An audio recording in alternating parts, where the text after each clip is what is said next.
अब बात यह आती है कि असिस्टेंट कमांडेंट के में करियर प्रोग्रेशन, प्रमोशंस कैसे होते हैं। समझो, बहुत अच्छी चीज है, मतलब गारंटी।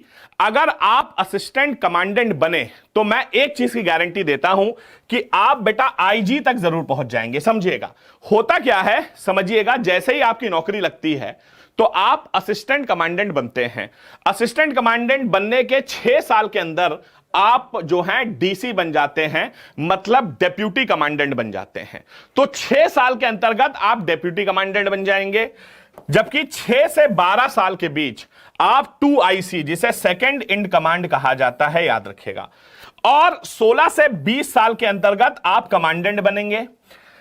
20 से 23 साल के अंतर्गत आप डीआईजी बन जाएंगे और 23 से 26 साल के अंतर्गत आप आईजी बन जाएंगे। मतलब एक चीज की गारंटी है कि अगर आप यूपीएससी सीएपीएफ के असिस्टेंट कमांडेंट में गए तो एक चीज की गारंटी है कि आईजी तक तो गारंटी आप पहुंचेंगे, क्योंकि 26 साल तो सेवा सब लोग कर लेते हैं। समझो भाई, असिस्टेंट कमांडेंट की अगर मैक्सिमम एज भी देख लें, मैक्सिमम एज अगर हम शेड्यूल कास्ट शेड्यूल ट्राइब की भी मान लेते हैं तो 30 ईयर्स है।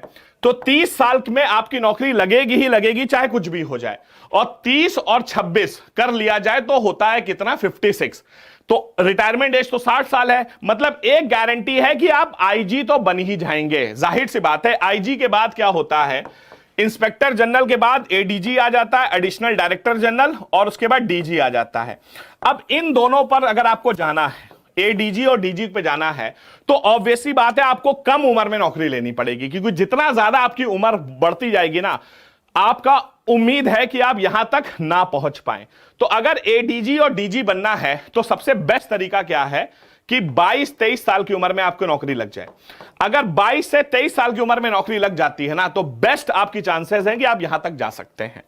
तो अगर 22-23 साल की उम्र तक नौकरी लग जाती है तो बेस्ट चांस है कि आप एडीजी या डीजी भी बन सकते हैं।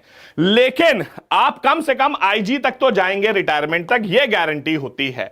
तो बेटा इंस्पेक्टर जनरल ऑफ सीआरपीएफ काफी बड़ी चीज होती है, छोटी मोटी चीज नहीं होती है, याद रखिएगा। आप पूरे एक राज्य के हेड होते हैं, समझ रहे हैं। तो आपकी पोस्ट काफी बड़ी होती है। भाई साहब लाइक और शेयर करते रहो यार।